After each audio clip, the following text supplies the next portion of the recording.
tausiah. Sebelum acara tausiah, para ikhwan sekalian, nanti setelah ini ada acara sesi tanya jawab. Jadi para bapak-bapak, ibu-ibu yang mau bertanya boleh mempersiapkan pertanyaannya dari sekarang, nggak apa-apa. Tapi tanyanya nanti kalau acara tausiah sudah selesai. Untuk acara yang selanjutnya yaitu acara tausiah pada Ustaz Faiz waktu dan bersilakan.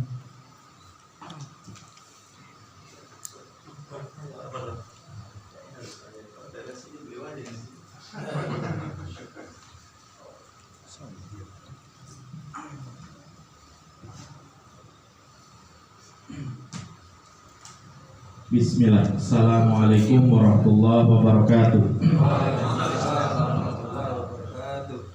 Alhamdulillah, salatu wassalamu ala rasulillah wa ala alihi wa sahbihi wa mawala. Allah ta'ala fil Qur'anil Karim, ya ayyuhalladzina amanu taqullaha haqqa tuqatih wa la tamutunna illa wa antum muslimun. Allahumma shalli wa sallim wa barik ala nabiyyina Muhammadin wa ala alihi wa sahbihi wa man tabi'ahum bi ihsan ila yaumiddin. Amma ba'd. Yang saya hormati Bapak Kapolsek Jati Agung, alhamdulillah ini pertemuan kedua saya bertemu dengan antum. Mudah-mudahan tidak hanya bertemu di dunia, tapi nanti bertemu di jannah. Amin. Dan musola ini menjadi saksi beliau, saksinya beliau nanti di akhirat. Paling tidak di zaman antum terbangun musola, gitu Pak. Nah, seperti itu. Yang saya hormati Bapak Kepala Desa, ini yang margo-margo ini mulut luar biasa. Margo Dadi, Margo Mulyo, Margo. Kayaknya besok-besok acara ngopi saya absen begini aja. Kepala Desa Margo Dadi hadir nggak? Harus hadir semua kalau bisa. Ya, artinya kalau kita bersama-sama berkumpul mencari sebuah solusi terhadap permasalahan masyarakat kita, insya Allah akan ada titik temu kalau berkumpul kita seperti ini, Pak. Ya, karena kadang kita ini saling mencurigai, saling berprasangka itu karena putus komunikasi. Nah, kalau komunikasi ini terjalin, terhubung seperti ini luar biasa. Ya, Pak Ari ya, mana? Pak Ari. Dan beliau menginginkan, Kapolsek dan jajarannya menginginkan bagaimana Polsek ini tidak seseram kuburan. Artinya warga jangan hanya kalau pas dipanggil satu atau dua orang saja ke sini ya Pak. Ya, kalau memang perlu mau ngopi dengan Pak Kapolsek, Pak Ari dan jajarannya bisa mampir Pak ya? Bisa. Pas waktunya zuhur di sini ya jangan takut Pak untuk belokkan mobil ke sini. Saya lihat ini tempatnya terbuka, insya Allah. Jadi artinya ini merupakan sebuah momen yang luar biasa. Ya, kita difasilitasi oleh Bapak Kapolsek dan jajarannya untuk bisa bersilaturahmi dan mudah-mudahan pertemuan ini bisa berlanjut, Pak. Bukan pertemuan yang terakhir dan kita bisa berkumpul lagi di sini dan di tempat-tempat yang lain. Salam dan salawat mudah-mudahan tercurah pada kita Nabi Muhammad sallallahu alaihi wasallam, beserta keluarganya, para sahabatnya dan orang senantiasa istiqomah di atasnya sampai akhir. Baik, Bapak sekalian, bukan Allah Subhanahu wa taala. Pada malam hari ini coba kita mengkaji surah Maryam ayat 59. Allah Subhanahu wa taala berfirman, "Fa khalafa min ba'dihim khalfun ata'us shalah wattaba'us syahawat." Akan datang setelah mereka suatu generasi. Generasi ini adalah generasi buruk. Al-auladul asraf ba'da al-auladil abrar.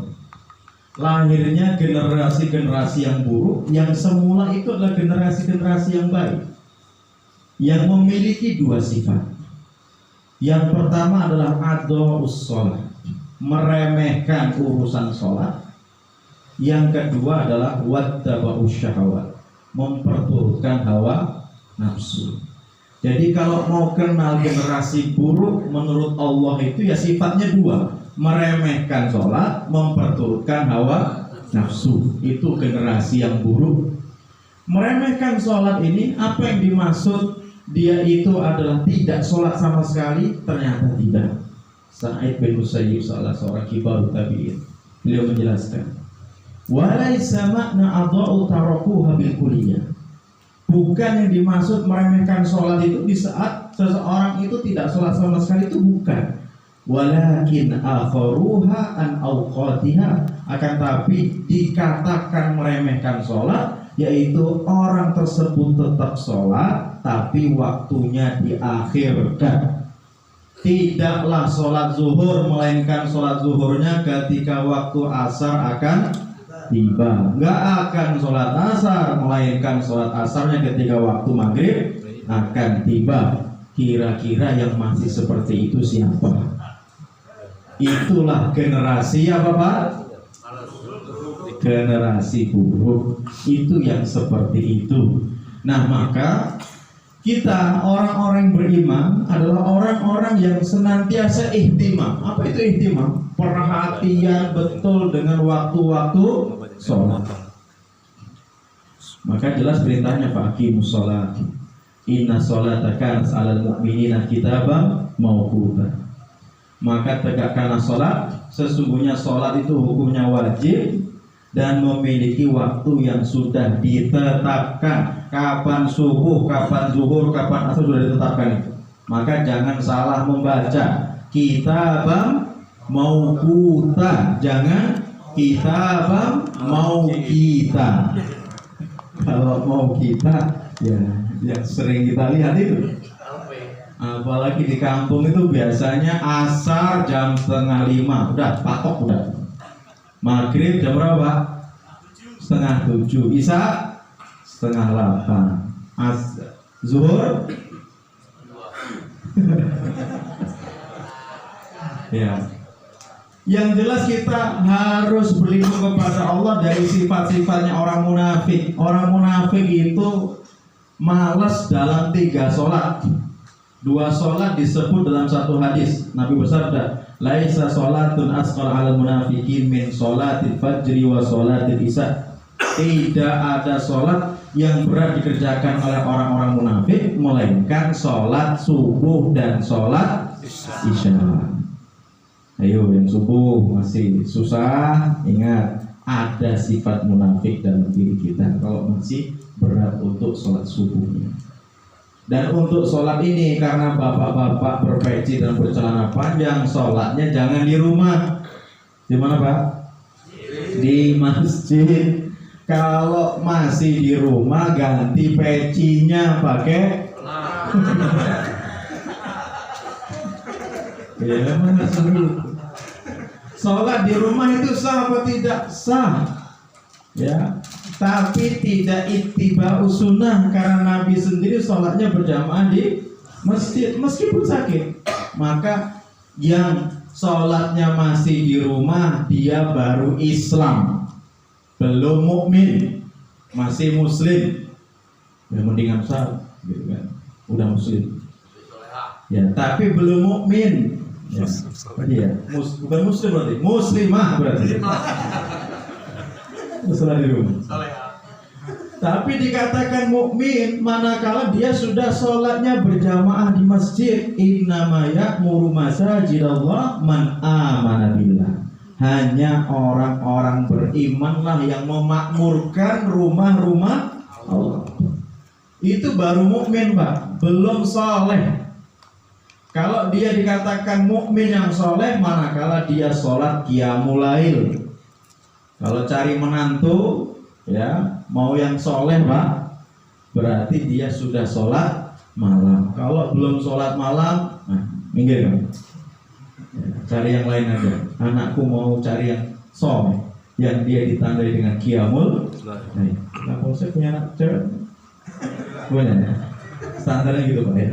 Kalau sholat aja di rumah, kamu masih muslim lah. Aku mau cari yang mukmin. Yang mukmin bagaimana Pak? Yang sholat berjamaah di masjid. Saya sudah, tapi saya mau cari yang soleh. Yang soleh harus qiyamul lail. Ya, subuh dan isya. Yang ketiga, orang munafik itu berat untuk sholat asar. Pekerjaan mereka kalau masuk asar apa? Ya jadi suyar kubusan, nyantai sambil kalau sekarang ngopi. Tapi mata dia itu tetap perhatian sama matahari, sama mengamati matahari. Kalau matahari akan tenggelam, baru mereka buru-buru berwudu, kemudian sholat. tapi sholatnya itu cepat seperti ayam yang sedang mematuk makanan. Kata Nabi apa? Tilka sholatul munafik, tilka sholatul munafik. Itulah sholatnya orang munafik, itulah sholatnya orang munafik. Artinya yang sholatnya baru pulang dari sawah, Pak, dari kebun, jam berapa Pak? Nanti sholatnya jam 5:30. Nah itu hati-hati, ada sifat.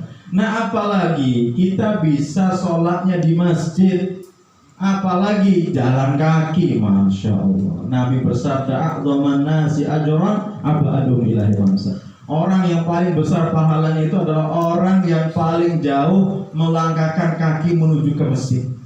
Kalau bisa ke masjid kita itu jalan kaki, jangan naik motor. Loh kenapa? Itu berawal dari kisah sahabat Abdullah bin Maktum. Di saat beliau berangkat ke masjid, tiba-tiba beliau kesandung, terjatuh, kepalanya terbentur batu berdarah. Saat itu ada yang menolong beliau, diantar sampai ke masjid, pulangnya diantar lagi, hari kedua begitu, pulang begitu. Nah hari ketiga beliau penasaran, siapa yang ngantar saya ini? Ditanya, man anta, siapa kamu? Dijawab, ana iblis, saya adalah iblis. Kaget loh, kenapa kamu membantu saya sampai ke masjid? Bukan itu sebuah kebaikan? Kenapa kamu tolong saya? Apa jawaban itu? Kamu ingat di saat kamu terjatuh kemarin, kepala kamu terbentur dengan batu, keluar darah. Di saat kamu terjatuh itu, separuh dosa-dosamu sudah dihapuskan Allah Subhanahu wa Ta'ala. Kenapa saya menolong kamu? Supaya kamu jangan jatuh untuk kedua kalinya, sehingga separuhnya dihapuskan Allah Subhanahu wa Ta'ala. Nah, setan itu mujahadahnya supaya kita nggak dapat keutamaan itu sampai seperti itu, Pak, jawabannya kan? Ya. Ini bisa nggak diartikan begini? Yang rumahnya dengan masjid nggak terlalu jauh, naik motor itu berarti dalam godaan iblis. Iya, terhalang dari mendapatkan keutamaan, kan gitu. Orang masjidnya lihat tinggal nyebrang aja masih naik motor juga. Yang motornya kalau dihisap nambah ke masjid kan. Wah. Itu maksudnya. Dia pahala juga buat motor. Kalau sudah jawabannya begitu susah juga bisa menjawab. Udah angel. Ya.